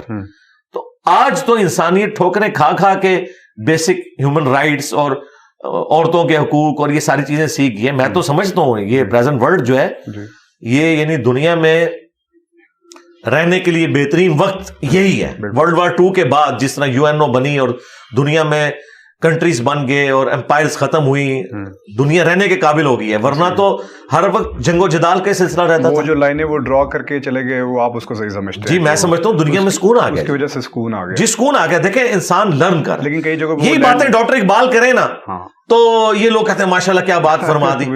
تو ابلیس کی مجلس شورا آپ ذرا پڑھ کے دیکھیں, اس میں وہ کیا باتیں کر رہے ہیں کہ انسانیت ٹھوکریں کھا کھا کے اسی نظام کی طرف آ رہی ہے جو نبی اسلام نے دیا تھا. اس میں وہ کارل مارکس کی اگر تعریف کرتے کہ غلاموں نے جو ہے وہ آقاؤں کی زنجیروں کو توڑ دیا ہے, سارے رائٹس کی باتیں ہو رہی ہیں. یہ آج جو آپ کو اتنی ویلیوز نظر آ رہی ہیں ٹھوکریں کھا کھا کے جو انسانیت نے سیکھی ہیں, نبی اسلام نے 1400 سال پہلے یہ چیزیں سامنے رکھی تھی. لیکن اس وقت یعنی دنیا کے حالات و واقعات فیوریبل نہیں تھے. وقت کے ساتھ ساتھ انسانیت نے ایوالو کیا اور آج ہم ان جو ویلیوز کے اوپر بات کرتے ہیں. اس زمانے میں جب حال یہ ہو کہ باپ کے مرنے کے بعد اس کی ساری بیویاں بڑے بیٹے کے قبضے میں آ جائیں, بالکل ایسے وہاں اسلام یہ بات کرے کہ یہ کوئی بھی عورت جس کے ساتھ تمہارے باپ نے صحبت کر لی وہ تم پہ حرام ہے, تو یہ بہت بڑا ایک کام تھا. بے شک. ٹھیک ہے, جہاں لوگوں کی شادیوں کی تعداد ہی گنی نہیں جاتی تھی وہاں یہ کہنا کہ 4 سے زیادہ نہیں کرنی. بالکل ایسے. ٹھیک ہے, کوئی لمیٹیشن کسی بھی ریلیجن میں نظر نہیں آتی میرے خیال میں. آج انسانیت ایوالو ہو چکی ہوئی ہے. آج کے اعتبار سے آپ نے اسلام کو نہیں دیکھنا, یہ ذہن میں رکھیے گا. اسلام جن حالات و واقعات کے اندر آیا ہے اس میں بہت بڑی بلیسنگ تھی. یہ ایوالو ہو کے ہم یہاں تک پہنچے ہیں. چیزیں لرن ہو رہی ہیں, بیسک عقائد و نظریات وہی رہیں گے, لیکن وقت کے ساتھ ساتھ چیزیں انسانیت نے لرن کی ہیں. مثلا میں سمجھتا ہوں یہ ٹریفک قوانین جو ہے یہ یعنی ایک سمجھ لے ایک پیغمبرانہ کام ہے جو اللہ تعالیٰ نے اپنے بندوں سے لیا ہے. ٹھیک ہے, کس طریقے سے اتنی بڑی ٹریفک کے اندر ایک ہارمونی کریٹ کی ہے. تو انسانیت کو اللہ تعالیٰ لرن کروا رہا ہے. اسی کو ہم اجتہاد کہتے ہیں. یہ قیامت تک دروازہ کھلا ہوا ہے. مسئلہ ان کا ہے کہ جن کے اجتہاد کرنے والے 1200 سال پہلے قبروں میں چلے گئے, ہمیں تو اجتہاد قیامت تک جاری ہے. قرآن و سنت اجماع فکس ہے. تو اب ایک تلخ کوشچن انہی ناقدین کی طرف سے آیا, میں آپ سے وہ پوچھنا چاہوں گا. جس طرح سے انہوں نے مجھے لکھ کے بھیجا میں اسی طرح سے پوچھنا چاہوں گا کہ رسول اللہ کی حدیث آپ اکثر سناتے ہیں صلی اللہ علیہ وآلہ وسلم, اجماع امت کی دلیل میں کہ جماعت پر اللہ کا ہاتھ ہے, جس چیز پر اجماع ہو جائے وہ حق ہے. اور تھوڑے ہی سالوں پہلے پوری امت کے علماء کا اجماع مرزا غلام احمد قادیانی پر ہوا. کیا یہ چیز آپ کو خوف نہیں دلاتی کہ اس وقت تمام مسالک اور مناہج کے علماء کا اجماع اس بات پر ہو چکا ہے کہ آپ فساد اور جہالت پھیلا رہے ہیں اور انتشار پھیلا رہے ہیں؟ اور یہ ان کا سوال ہے. جی بہت اچھا, مجھے تو برا نہیں لگتا, مجھے تو یہ فل ٹاسک دیا انہوں نے. ہاں جی, تو میں ان کو فرق بتا دیتا ہوں. پھر فرق یہ ہے کہ غلام احمد قادیانی دجال نے تو دعوی نبوت کیا تھا, اور جن لوگوں نے سوال بھیجا ہے چشتی رسول اللہ, تھانوی رسول اللہ, تو ان کے بزرگوں نے پڑھایا ہوا ہے. پہلے یہ اپنا اسلام ثابت کریں, یہ اس کو ڈیفینڈ کرتے رہے مناظروں کے اندر. یہ ہمیں آ کے یہ بات بتائیں گے تو ہم تو انہیں خود سمجھتے ہیں یہ انہی بزرگوں کے ماننے والے ہیں جن بزرگوں میں سے ایک ان کا بزرگ غلام احمد قادیانی دجال تھا. یہ ہمیں کیسے سوال کر سکتے ہیں؟ دوسری بات, اجماع امت کی بات ہوئی ہے, اجماع علماء کی بات نہیں ہوئی ہے. اوکے جی, اگر اجماع علماء کی بات کریں تو تمام نان بریلوی علماء کا اجماع ہے کہ بریلوی گمراہ فرقہ ہے. تمام نان دیوبندی علماء کا اجماع ہے کہ دیوبندی ایک گمراہ فرقہ ہے. تمام نان اہل حدیث علماء کا اجماع ہے کہ اہل حدیث ملکہ وکٹوریہ کی پیداوار ہے. تو اجماع تو ساروں نے ایک دوسرے کے خلاف بھی کیا ہے. اجماع امت کا ہوتا ہے, علماء تو آٹے میں نمک کے برابر ہیں, اور وہ بھی جو نمک میں بھی ہیں وہ بھی آلموسٹ میجورٹی تو علماء سو کی ہے. علماء کا حال یہ ہے کہ علماء تو اینک پہننے کو بھی بدعت سمجھتے تھے. علماء جو ہے وہ چین والی گھڑی کو بدعت سمجھتے تھے, اسپیکر کو بدعت سمجھتے تھے, کیمرہ کو حرام سمجھتے تھے, اور عوام اس وقت بھی کہتی تھی کہ اسپیکر میں کوئی حرج نہیں. اس کا مطلب ہے کہ عوام کا اجماع پہلے ہوتا ہے, علماء کو بعد میں سمجھ آتی ہے. تو عوام ہے وہ تو پہلے سے تصویریں کھنچواتی تھی, علماء نے بعد میں تصویر کو حلال کیا کیا, فرض کر لیا, اس کے بغیر سٹارٹ نہیں ہوتے. اس کا مطلب ہے کہ عوام کو پہلے بات سمجھ آتی ہے, علماء کو بعد میں. پریکٹیکلی تو ہم نے یہ دیکھا ہے. تو عوام کو ابھی بھی سمجھ آ گئی ہے کہ ہمارے علماء اور ہمارے بزرگوں نے ہمارے ساتھ دھوکہ کیا ہے. اسی وجہ سے بریلوی, دیوبندی, اہل حدیث, شیعہ عوام ہمارے اس پلیٹ فارم کے ذریعے رسول اللہ کے ساتھ جڑ گئی ہے. تو الحمدللہ جس طرح یہ کہتے ہیں نا ہمارے علماء کا اجماع ہے, ان کی عوام کا اجماع ہے کہ ان کے علماء نے اس عوام کے ساتھ دھوکہ کیا ہے. تو اللہ کا شکر ہے اجماع تو ہمارے ساتھ ہے الحمدللہ, کیونکہ عوام بتائے گی نا. ہاں. اور آخری بات مجھے یہ بتائیے کہ میرے بعد یہ آپس میں ایک جگہ جمع ہو گئے ہیں اس حوالے سے علماء ان کے کہ انجینئر صاحب گمراہ ہیں. تو ان سے ذرا پوچھئے میری گمراہی ہے کیا؟ کیا بریلوی یہ بتائیں گے نہیں کہ میری گمراہی یہ ہے کہ میں کہتا ہوں نماز رفع الیدین کے بغیر نہیں پڑھنی چاہیے؟ تو اس گمراہی میں کیا میں اکیلا ہوں؟ اہل حدیث بھی یہی کہتے ہیں. تو پھر اہل حدیث کو بھی وہی گالی دیں. میرا یہ دعویٰ ہے آپ کے کیمرے کی وساطت سے, میں نے پہلے بھی یہ کہا ہے, میرا کوئی ایک عقیدہ, کوئی ایک نظریہ ایسا بتا دیں جو مجھ سے پہلے امت کا نہ ہو. غلام احمد قادیانی دجال نے جو نظریہ پیش کیا امتی نبی کا, اس کو امت نے ریجیکٹ اس لیے کیا کہ اس نے ایک ایسا کانسیپٹ دیا جو پہلے نہیں تھا. ختم نبوت کے عقیدے کے اوپر اس نے ڈاکہ مارا. ٹھیک ہے, چشتی رسول اللہ, تھانوی رسول اللہ تو ان کی کتابوں میں نکل رہا ہے, انہوں نے پرنٹ کیا ہے. یہ کہتے ہیں کتابیں بدل گئی ہیں تو پہلے مناظرے کیوں کیے تھے؟ اور جو 100 سال پہلے بزرگ فوت ہوئے ہیں ان کی کتابوں میں موجود ہے. تھانوی صاحب کو فوت ہوئے 70 سال ہوئے ہیں, پیر میر علی شاہ صاحب کو فوت ہوئے بمشکل 80 سال ہوئے ہیں, احمد بریلوی کو 100 سال ہوئے ہیں. ہم نے تو ان سے بھی چشتی رسول اللہ ثابت کر دیا, ان کے قلم کی تو سیاہی بھی خشک نہیں ہوئی ہے. یہ کیا کریں گے؟ ان کے بزرگوں نے تو یہ کچھ کیا ہوا ہے. تو نیا نظریہ تو انہوں نے دیا ہے. میرا کوئی ایک نظریہ بتا دیں کہ ہاں جی انجینئر صاحب جو یہ بات کرتے ہیں نا, یہ پہلے امت میں کسی کا نظریہ نہیں تھا. میں اگر حضرت معاویہ رضی اللہ تعالیٰ عنہ سے اختلاف رکھتا ہوں حضرت علی کی سپورٹ میں, میری ذاتی تو کوئی ان کے ساتھ کوئی مسئلہ نہیں ہے. مجھے تو نبی نے حکم دیا علیکم بسنتی وسنت الخلفاء الراشدین المہدیین, تو میرے پاس آپشن یہ ہے کہ میں حضرت علی کی سپورٹ میں کھڑا ہوں. تو کیا حضرت علی کی سپورٹ میں کھڑے ہو کر بنو امیہ کے بارے میں جو موقف میرا ہے جو احترام کے دائرے میں, اس سے ورسٹ فارم میں کیا شیعہ کے ہاں نہیں پایا جاتا؟ پایا جاتا ہے. اسی طریقے سے قبروں پہ عمارتیں اور مزارات بنانے کے حوالے سے جو میرا موقف ہے, کیا یہی موقف علماء عرب اور اہل حدیث علماء کا نہیں ہے؟ بالکل پایا جاتا ہے. تو میں نے تو کوئی نیا نظریہ پیش ہی نہیں کیا, میرے تمام نظریات وہی ہیں جو آلریڈی مسلمانوں میں تھے. یہ ضرور تھا کہ کچھ فرقے نے کچھ نظریات لیے ہوئے تھے, کچھ فرقے نے دوسرے والے نظریات لیے ہوئے تھے, میں نے سب کو کمبائنڈ کر کے جس کی جو پازیٹیو بات ہے وہ لی ہے. بس یہی آپ کی غلطی ہے. جی غلطی نہیں ہے, یہ میرا فخر ہے اللہ کے فضل سے. اور آخری بات, غلام احمد قادیانی تو حنفی تھا, وہ بغیر رفع الیدین کے نماز پڑھتا تھا. تو میرا خیال ہے جو لوگ رفع الیدین نہیں کرتے انہیں فکر کرنی چاہیے کہیں وہ قادیانی کی روحانی اولاد تو نہیں ہے, شیطانی اولاد. ہمارے اسٹوڈنٹس تو رفع الیدین سے نماز پڑھتے ہیں جو بخاری اور مسلم میں طریقہ لکھا ہوا ہے نبی الاسلام کا. تو قادیانی حنفی ہیں, دیوبندی بھی حنفی ہیں, بریلوی بھی حنفی ہیں. اور انہوں نے کیا جھوٹ مشہور کیا تھا کہ جو رفع الیدین شروع کرتا ہے وہ قادیانی ہو جاتا ہے. یہ انہوں نے اہل حدیث کو چپ کروانے کے لیے ایک جھوٹ بولا ہوا تھا. سب سے پہلے آ کے میں نے ان کا میک اپ صاف کیا, کوئی قادیانی تو حنفی ہیں, جاؤ قادیانی کی عبادت گاہ میں جا کے دیکھ لو نماز وہ کس طریقے پہ پڑھتے ہیں. ان کے تو جو بڑے خلیفہ صاحب ہیں ان کا بیان آیا کہ ہم حنفی ہیں. تو فکر تو اب آپ کو کرنی چاہیے کہ یہ حیران کن بات ہے کہ چشتی رسول اللہ والا واقعہ جس بزرگ کی طرف منسوب ہے, بزرگوں کے بارے میں ہم اس نے ظن رکھ لیتے ہیں, ہو سکتا ہے انہوں نے نہ کہا, بل وہ بھی حنفی تھے, معین الدین چشتی صاحب. اچھا, تھانوی رسول اللہ کا واقعہ جس کے منسوب ہے اشری تھانوی صاحب, وہ بھی حنفی تھے. اور غلام احمد قادیانی دجال وہ بھی حنفی ہے. تو اب یہ فیصلہ کر لیں بھائی, اگر نہیں تسلی ہوئی میں اور کروا دیتا ہوں. میری ہوگی, ان کی کروانی تو کروا نہیں, میرے خیال جتنی کروا لی ہے ابھی تو آپ کی تسلی کے لیے اتنا ہی کافی ہے کہ آپ لوگ بھی حنفی ہیں اور قادیانی بھی حنفی ہیں. تو میرا اس کے ساتھ کوئی لینا دینا نہیں. آپ فکر کریں کہ آپ کے بزرگ اور آپ کے بزرگوں میں چشتی رسول اللہ, تھانوی رسول اللہ نکلا ہے. میں تو محمد رسول اللہ کا ماننے والا ہوں صلی اللہ علیہ وآلہ وسلم. ایک مولانا صاحب نے 60 آیت کی کمپائلیشن کی ہے, ایک کمپائلیشن بنا کے انہوں نے مجھے ویڈیو بھیجی.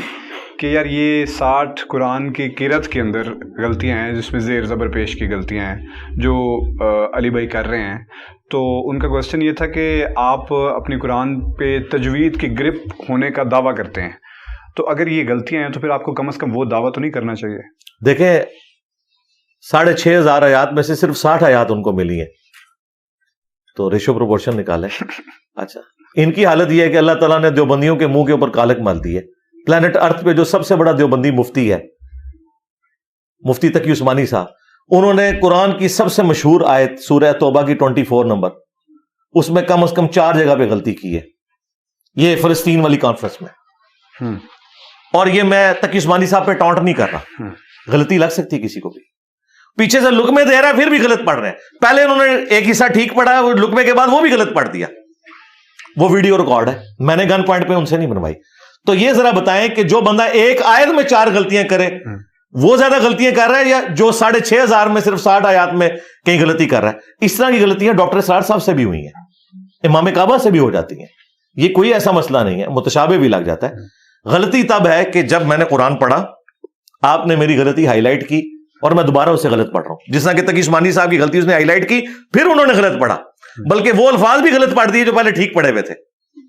تو لیکن پھر بھی یہ تقی عثمانی صاحب کو میں کہوں گا کہ ٹھیک ہے، شاید آخری عمر میں کوئی اختلاط کا شکار ہو گئے، جو بھی ہے، بل دیوبندی تو گئے بےچارے، ان کا وہ پلانٹ ارتھ کا مفتی اعظم جو ہے نا، وہ تو ایک آیت ہی 4 غلطیاں اس کے اندر کر گئے۔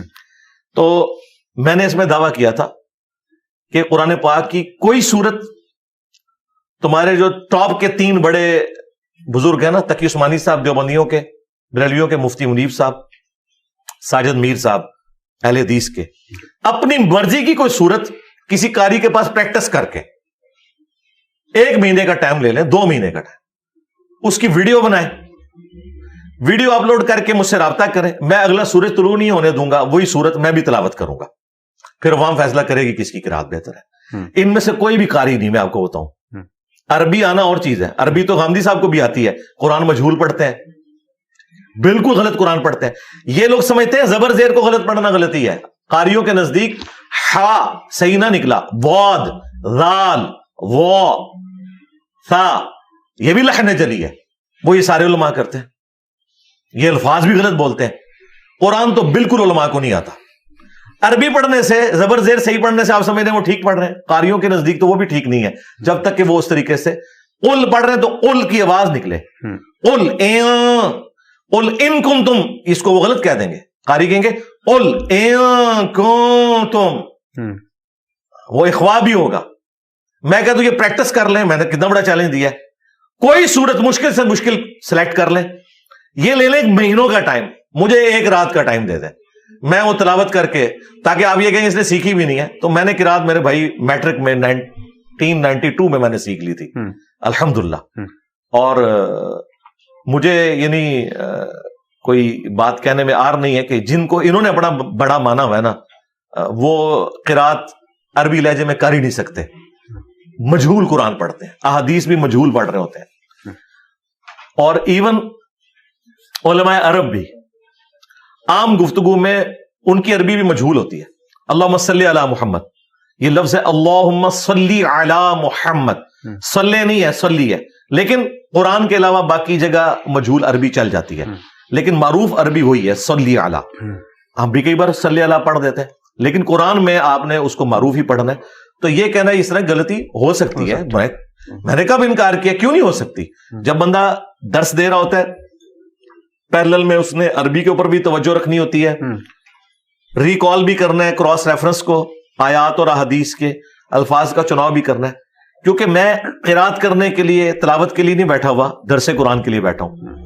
تو یہی بات ہے، تو 27 سال کم از کم ڈاکٹر اسرار صاحب نے دورہ قرآن کروایا ہے، اور پھر انہوں نے 1998 میں بیان القرآن ریکارڈ کروایا، اس کے اندر بھی زبر زیر کی غلطی ہے، اور دیکھ کے پڑھ رہے ہیں۔ ہو سکتا ہے یہ کچھ جان بوجھ کے نہیں، جان بوجھ کے یہ کہ کسی نے غلطی ہائی لائٹ کی اور آپ نے دوبارہ غلط پڑھ دیا تو آپ کی زبان پہ چڑھی نہ، یہ کہتے ہیں یہ ناظرات قرآن دیکھ کے نہیں پڑھ سکتا، یہ بات کرتے ہیں۔ جس کو قرآن کی کئی صورتیں زبانی یاد ہیں، کراس ریفرنس کے طور پہ آیات زبانی یاد ہے، وہ کہتے ہیں دیکھ کے نہیں پڑھ سکتا۔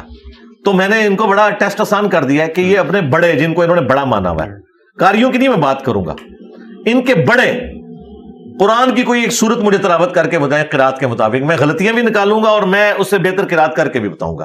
اس سے بہتر میں اور کیا کر سکتا ہوں؟ یہاں پہ بھی ایک بھائی آئے تھے، میں نے قرآن ان کے سامنے رکھا، میں نے کہا کھولو، جدھر سے تم کھولو گے میں پڑھوں گا. تو انہوں نے سورۃ الکاف کھولی، میں نے کہا سورہ کاف میں سے میں نے پڑھا، تو کہیں گے سورۃ الکاف تو وظیفے والی سورت ہے. میں نے کہا پھر سورہ احزاب کھولی تو میں نے پڑھی. ٹھیک ہے، تو اللہ کا شکر ہے. اور یہ ساری باتیں میں ریبٹل کے طور پہ کر رہا ہوں. یہ لوگ میرے یہ بھی کلپ کاٹتے ہیں، کہتے ہیں یہ چیلنج کر رہا ہے علماء عرب کو. نہیں، یہ میں ریبٹل کر رہا ہوں. میرا خیال ہے دیوبندی تو ہم ماتم کریں بیٹھ کے کہ تقی عثمانی صاحب نے سورہ توبہ کی آیت نمبر 24 میں 4 جگہ غلطی کی ہے، اور وہ غلطی ہائی لائٹ ہونے کے بعد انہوں نے جو صحیح پڑھا ہوا تھا وہ بھی غلط پڑھ دیا. وہ فلسطین کانفرنس والی ویڈیو ریکارڈ ہے. پہلے تقی عثمانی صاحب سے پوچھیں کہ آپ نے پوری زندگی سورہ توبہ کی آیت نمبر 24 بھی صحیح طریقے سے پڑھنا نہیں سیکھی ہے. اور یہ میں ٹونٹ کے طور پہ نہیں کہہ رہا، میں ریبٹل کے طور پہ کہہ رہا ہوں. ایسا ہو سکتا ہے کسی سے، اس کا یہ مطلب نہیں کہ کسی کو قرآن نہیں پڑھنا آتا. مفتی منیب صاحب بھی قرآن کی آیات ان کو بڑی اچھی حفظ ہے، بڑے اچھے طریقے سے قرآن پڑھ لیتے ہیں. قاری پھر بھی نہیں ہے وہ، یعنی اگر آپ کے نا قرات کر کے وہ پڑھ سکیں اس لہجے میں، وہ تمام بیسک رولز جو وہ جس نے سیکھے نہیں ہوئے نا میرے بھائی وہ کر نہیں سکتا. عام آدمی جب پڑھتا ہے نا ہمیں فوراً پتا چل جاتا ہے کہ یہ قاری ہے یا نہیں ہے. ٹھیک ہے، تو میں ان چیزوں کا بھی ایون کوشش کرتا ہوں کہ اپنی قرات میں ایٹ لیسٹ خیال رکھوں. وہ چھوٹی باریکیاں جو ہیں ان کا بھی خیال رکھوں، اگرچہ وہ لحن جلی نہیں ہوتی، لیکن کئی ایک لحن جلی بھی ہیں جن کا یہ لوگ خیال نہیں رکھتے. تو لیکن میں نے کبھی بھی کسی کی اس طرح کی غلطی نہیں نکالی ہے. میرے ساتھ ان پرنسپل کوئی بات کرے جو بنیادی عقائد نظریات کے اوپر، جو تھاٹس کے اوپر، اس طرح کی اگر آپ کریں گے تو میں اب تقی عثمانی صاحب کی یہ اٹھا لوں اور میں کہوں جی تقی عثمانی کو تو کچھ بھی نہیں آتا، اس نے کیا اسلامک بینکنگ بتانی ہے، اسے تو سورہ توبہ کی آیت نمبر 24 ہی نہیں آتی. اب میں یہ کرنا شروع کر دوں تو میں ایسا نہیں کروں گا. یہ ان لوگوں کی ناکامی. اور یہ میں آپ کو بتاؤں یہ کیسے کرتے ہیں. انہوں نے چھوٹے بچے جو حافظ قرآن ہے یا قاری ہے نا، وہ اٹھائے ہوتے ہیں، وہ پوری ویڈیو دیکھتے ہیں. اس 1 گھنٹے کی ویڈیو میں انہیں کوئی ایک جگہ نظر آتی ہے تو وہ اس کا کلپ کاٹتے ہیں. تو پھر یہ مانیں کہ اس 1 گھنٹے میں بس وہ ایک جگہ غلطی ہے، باقی جگہ ٹھیک ہے. یہ تو نہیں کہ قرآن نہیں پڑھنا آتا.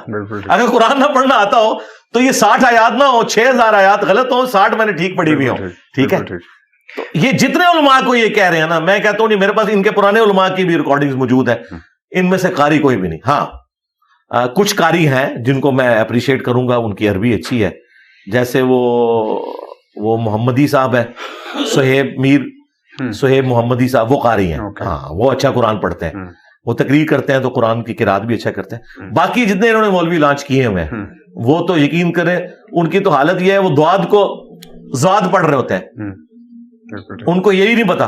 بالکل ٹھیک. فلسطین کانفرنس کے بارے میں آپ نے بات کی جو وہاں پہ اسلام آباد میں ہوئی ہے، تو میرا آپ سے یہ بھی بینگ اے اسٹوڈنٹ ایک کوشچن ہے کہ وہاں پہ سب علماء آئے ہوتے ہیں، اجماع امت نظر آ رہا ہوتا ہے، آپ جن کی اتنی بڑی فالوئنگ ہے، آپ ایسی جگہوں پہ مسنگ ہوتے ہیں، تو کیا آپ کو نہیں لگتا کہ آپ کو بھی اس طرح کا کوئی کام کرنا چاہیے، یا کم از کم ان کے شانہ بشانہ جا کے کھڑے ہونا چاہیے تھا وہاں پہ؟ آپ اسٹیج تو آپ نے دیکھی ہوگی، وہاں پہ ہر قسم کے لوگ کھڑے تھے. نہیں، کوئی اجماع امت نہیں ہے. غامدی صاحب کا کوئی ریپرزینٹیٹو وہاں نظر نہیں آیا مجھے. وہ تو اور اس سے بڑی بات کر دیتا ہوں، کوئی شیعہ عالم نہیں تھا. اور شیعہ نے بعد میں گلا کیا ہے کہ ہمیں کیوں نہیں آپ نے بلایا. اچھا. تو جن لوگوں کی حالت یہ ہے کہ پاکستان میں 5 سے 6 کروڑ تو شیعہ ہیں، ان کی ریپرزنٹیشن اس کانفرنس میں نہیں تھی. وہ ایک سنی فرقے کی کانفرنس تھی، اور سنی فرقے میں بھی ایک خاص اسکول آف تھاٹ کی تھی، ساروں کی ریپرزنٹیشن وہاں پہ نہیں تھی. بالکل ٹھیک. علی بھائی، فیوچر آف JLM اکیڈمی میرا اگلا کوشچن ہے کہ اللہ تعالیٰ نے ہم سب کو ایک لمیٹڈ زندگی دی ہوئی ہے، اور اس کے بعد ہم نے اللہ تعالیٰ کے پاس جانا ہے، تو آپ اپنے بعد اس اکیڈمی کا کیا فیوچر دیکھتے ہیں؟ یہ تو مسئلے ان لوگوں کے جنہوں نے مدرسے، چندہ بک اور وہ چیزیں لانچ کی ہیں، جنہیں فکر ہے کہ ہمارے بعد اسٹوڈنٹس کھائیں گے پیئیں گے کہاں سے، تو کوئی برانڈ شروع کر لیتا ہے، کوئی چندہ بک بنا لیتا ہے. ہمارا تو ایسا کوئی سلسلہ ہی نہیں ہے. JLM اکیڈمی ایک ریکارڈنگ کی جگہ ہے جہاں میں ریکارڈنگ کرتا ہوں اپنی ویڈیوز کی اور لوگوں سے ملاقات کرتا ہوں بس. اور یہ جگہ کرائے کے اوپر ہے. یہ ہم نے لوگوں سے کوئی چندہ ہتھیا کے، کوئی پلاٹ خرید کے، اس پہ پہلے مٹکا رکھ کے اور پھر ایک چٹائی بچھا کے اور 4 سٹوری بلڈنگ بنا کے اس کی بھی 2 بلڈنگز اپنے پاس رکھ کے نیچے دکانیں کرائے پہ دے کے یہ کام نہیں ہم کر رہے، اپنی جیب سے اس کا کرایہ دے رہے ہیں. تو یہ ایک ریکارڈنگ کی جگہ ہے جس میں ایک اللہ کا مجاہد بندہ بیٹھ کے ختم نبوت کی برکت سے اپنے نبی علیہ السلام کی مبارک دعوت امت تک پہنچا رہا ہے. ٹھیک ہے. JLM اکیڈمی اس کا جیلم میں ہونا ضروری نہیں ہے. یہ جیلم اکیڈمی کی سیٹ کے اوپر کسی زمانے میں مودودی صاحب تھے, کسی زمانے میں ڈاکٹر اسرار صاحب تھے, کسی زمانے میں مولانا اسحاق صاحب تھے, آج میں ہوں, کل کوئی اور ہوگا. تو ہم نے کوئی اس طرح تنظیم یا یہ والا کام تو کیا نہیں ہے. یہی تو چیز ہے جو امت میں نیا کلٹ اور فرقہ پیدا کرتی ہے. ہم نے یہ کیے ہی نہیں ہے. تو ہم نے کہا کہ آپ نے انہی مسجدوں میں نماز پڑھنا ہے جس میں آپ پہلے پڑھ رہے تھے, چندے انہی کو دینے ہیں, کوئی مسجد بھی لادہ نہیں بنانی ہے. کیونکہ امت لیول کی جب آپ نے کوئی ریفارم کرنا ہے نا, تو اس میں پھر آپ کو یہ کرنا پڑے گا. تو جیلم اکیڈمی کا مستقبل الحمدللہ روشن ہے. امت ٹرانسفارم ہو چکی ہے. جو جہاں ہے وہاں پہ بیٹھ کے وہ اپنے علماء سے پوچھتا ہے کہ دسو کتنے لکھے ہیں. The damage has been done. جی, ڈیمیج ہیز بین ڈن. اور یہ بعض علماء کہتے ہیں کہ دیکھیں جی, یہ ڈیمیج ہیز بین ڈن, یہ جو جملہ بولتا ہے یہ تو ہے ہی نیگیٹو معنوں میں. بھائی قرآن میں لکھا ہوا ہے سورۃ الانبیاء میں کہ ہم حق کو باطل پہ دے مارتے ہیں اور وہ اس کا بھیجا نکال کے رکھ دیتا ہے. اللہ نے بھی یہ لفظ استعمال کیا ہے کہ ڈیمیج ہو جاتا ہے. حق سے باطل کا ڈیمیج ہیز بین ڈن ہوتا ہے. یہ کوئی نیگیٹو جملہ نہیں ہے, یہ قرآن میں موجود ہے. بالکل ٹھیک, بالکل ٹھیک. یہی ابھی میں سن رہا تھا جب آپ نے لیکچر اینڈ کیا تو اس کے بعد آپ نے ایک بات کہی کہ کسی بھی اسپیکر, کوئی بھی ایسے عالم یا مولوی حضرات نہیں ہیں جنہوں نے اس طرح کا ایک پراپر ڈسپلن سسٹم رکھا ہو کہ اس کے بعد پھر ان کے جتنے بھی اسٹوڈنٹ یا جتنے بھی لوگ ہیں جو آئے ہوتے ہیں سننے کے لیے, وہ آگے تصویریں بھی کھنچوا سکیں, کوشچن بھی کر سکیں. تو کیوں نہیں رکھا ہوا؟ کیا وجہ ہے کہ نہیں رکھا ہوا؟ پتہ نہیں ان کی مجبوریاں کیا ہیں. مجھے بتائیں وہ کیا بتائیں گے لوگوں کو. میں نے تو یہ دعویٰ کیا ہے کہ کوئی لائیو سیشن بھی نہیں اس طریقے سے چلا سکتا جس میں وہ دین سکھائے. کیا سکھائیں گے؟ اب بہت لیٹ ہو چکے ہیں. تقی عثمانی صاحب لائیو سیشن شروع کریں گے نا, نیچے 1000 کامنٹس آئیں گے, سر تھانوی رسول اللہ پہ ہمیں بتائیں. آپ بتاتے ہیں تو فرقہ آ سے جاتا ہے, نہیں بتاتے تو نیچے لوگ گالیاں نکالیں گے. کون لائیو سیشن شروع کر سکتا ہے؟ میرے نیچے آگے کیا کوئی لکھے گا؟ چشتی رسول اللہ لکھے گا, تھانوی رسول اللہ لکھے گا, کیا لکھے گا؟ پھر یہ دین کے مسئلے تو بتاتے ہیں اپنے بزرگوں کی کتابوں سے, آیت حدیث یہ لوگ پیش ہی نہیں کر سکتے, یہ کہاں سے بیان کریں گے؟ تو یہ اپنے فرقے کی خدمت ان چند ایک فتاوا کو سمجھتے ہیں جو ان کو کوئی لیٹر لکھ دیتا ہے کہ جی یہ میرے نکاح طلاق کا مسئلہ ہے, بتائیں کیا مسئلہ ہے. اور وہ ہم بھی انہی کی طرف ہی لوگوں کو ریفر کرتے ہیں. جیسے بینک اکاؤنٹ کھلانا ہے تو ظاہر میں نے تو نہیں کھولنا, میں بینک کی طرف ہی بھیجوں گا ان کو. ہم ان کو دینی مسئلہ بتا دیتے ہیں, باقی ہم کہتے ہیں فتویٰ لینا ہے علماء سے جا کے لیں, کیونکہ وہ ریٹن جس طریقے سے آپ کو سٹیمپ پیپر ظاہر ہے وہ آپ کو کچہری سے ہی ملیں گے, کورٹ سے ہی ملیں گے, میں نے تو نہیں دینے. ہاں میں آپ کو اس کی ورڈک بتا سکتا ہوں کہ یہ لکھی ہوئی ہونی چاہیے. تو یہ علماء جو ہیں وہ اس وجہ سے بھی نہیں کر سکتے لائیو سیشن. باقی اپنے ایوانوں میں تو یہ گرجتے ہیں. اور آخری بات یہ کہ ان کے پاس جانا کس نے, یہ بیٹھ بھی جائیں, کیا لینے کے لیے لوگ جائیں گے, کس لیے جائیں گے؟ ان کے فرقوں کی باتیں سننے کے لیے. تو اب تو لوگ قرآن و سنت کی بات سنتے ہیں. جو چند ایک ان کے کو بچے ہوئے لوگ ہیں وہی ان کے پاس جائیں گے. میرے ساتھ ایک میجر صاحب آئے ہوئے تھے, انہوں نے بھی ایک کوشچن میرے سامنے رکھا ہے. انہوں نے کہا کہ علی بھائی سے پوچھیے گا کہ ملک کی خاطر فوج میں لڑتے ہوئے کئی لوگ جو ہیں وہ فدائین بن کے اور اپنی جانیں دے دیتے ہیں, تو ان کا کیا سٹیٹس ہے؟ شہداء ہیں کیا؟ اس کو خودکشی کنسیڈر کریں گے؟ کہ لیٹ سپوز کہ ہمارا کوئی بندہ فوجی جہاز اڑا کے لے گیا اور اس نے جا کے 2 دشمن کے جہازوں کے اندر مار دیا اور تباہ کر دی, تو کیا اگر اس کے علاوہ کوئی چارہ نہیں ہے تو ٹھیک ہے, کر سکتے ہیں. بالکل. کیا وہ شہادت ہے؟ ہاں جی شہادت ہے, اگر اس کے علاوہ کوئی اور چارہ نہیں ہے. یہ نہیں ہے کہ آپ نے ٹینکوں کے نیچے جا کے لیٹ جانا ہے خود مرنے کے لیے. بالکل ٹھیک. ٹھیک ہے, یہ تو اسلام اس کی اجازت نہیں دیتا. آپ نے آخری درجے تک کوشش کرنی ہے, اور اس میں بھی اگر ان کے پاس کوئی چارہ ہے اور تو اسی طریقے کو اڈاپٹ کرنا چاہیے. اگر اس کے علاوہ کوئی اور چارہ نہیں ہے تو یہ بھی ایک راستہ ہو سکتا ہے. بالکل ٹھیک. یہ اس بندے نے ڈیسائیڈ کرنا ہے کہ اس وقت صورتحال کیا ہے. خام خواہ مرنے کے لیے نہیں جا کے وہ جس طرح اب میں پھر پرسنل کسی کا نام نہیں لیتا, وہ پھر لوگوں کی عقیدتیں وابستہ ہے. ہمیں ہمارے شہداء کے بارے میں بتایا جاتا ہے کہ جی وہ اکیلے جناب اگلے مورچے پہ جا کے دشمن کے سامنے کھڑے ہو گئے. یہ بیوقوفی والا کام ہے. سامنے جا کے کھڑے ہو گئے تو ایک سیدھا گولا لگا سینے میں, شہید ہو گئے. یہ تو سیدھا سیدھا جو ہے موت کے منہ میں جانے والی بات ہے. اسلام نے یہ تو نہیں آپ کو کہا, آپ نے اپنی جان کی حفاظت کرنی ہے. ٹھیک ہے. ہاں پھر کوئی ایک آپ کے ساتھ حادثہ ہو جاتا ہے وہ علیحدہ بات ہے. یہ کس نے کہا کہ آپ نے سامنے جا کے کھڑا ہو جانا ایسے سینہ تان کے, مجھے کو بہادری شو ہوتی ہے. بالکل ٹھیک. بالکل ٹھیک. تو جان کی حفاظت سے متعلق میرا لاسٹ کوسچن ہے آپ سے کہ ٹیبل کے اس طرف بیٹھنا بہت آسان ہے, ٹیبل کے اس طرف بیٹھنا ڈیفینیٹلی بہت مشکل ہے. تو آپ روز کی بنیاد پہ جو ایک یہ دین کے لیے جو خدمت کر رہے ہیں اس میں پریشانی فکر تو آتی ہوگی, تو کیا ابھی کیا حالات ہیں؟ پریشانی ہے, فکر ہے, اور کیا سوچتے ہیں کہ کیا یہ کرنا چاہیے تھا فرام دا فرسٹ ڈے؟ اور آج جب اپنے فیملی کو دیکھتے ہیں، بچوں کو دیکھتے ہیں، تو کیا کبھی سوچتے نہیں ہیں کہ یار یہ تھوڑا سا ہاتھ ہولا رکھ لیتے تو زیادہ بہتر تھا؟ میرا خیال ہے میں اگر اس طرح سوچوں تو میں تو بے ایمان ہو جاؤں. استغفر اللہ، اللہ نہ کرے کبھی. مجھے تو اس بارے میں کبھی وسوسہ بھی نہیں آیا. میں حلفیہ کہہ رہا ہوں، سوچنا تو دور کی بات ہے، مجھے کبھی وسوسہ بھی نہیں آیا. میں تو اپنے آپ کو بے ایمان سمجھوں گا اگر مجھے وسوسہ بھی آ جائے اس حوالے سے. ظاہر ہے جو بندہ یہ کام کرتا ہے اللہ تعالیٰ اسے اس کام کے لیے اٹھاتا ہے، حالات و واقعات فیوریبل دیتا ہے تو اللہ تعالیٰ مدد فرما رہا ہوتا ہے. لا یکلف اللہ نفسا الا وسعها. اللہ تعالیٰ کسی جان پر اس سے بڑھ کر بوجھ نہیں ڈالتا. تو میرے کندھے یہ بوجھ اٹھا سکتے تھے، اللہ تعالیٰ نے مجھے کیپیبل بنایا تھا تو مجھے ان حالات کے ساتھ فیوریبل کر دیا. ہم نے کبھی اپنے اسٹوڈنٹ سے نہیں کہا کہ آپ نے بھی اسی طریقے سے کام کرنا ہے.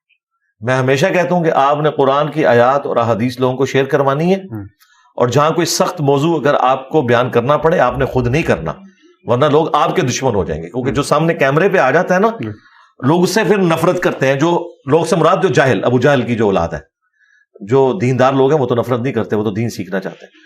اگر کچھ ایسا کرنا ہے تو میری ویڈیو شیئر کروائیں اور توپ کے منہ کے آگے مجھے کریں، ٹھیک ہے؟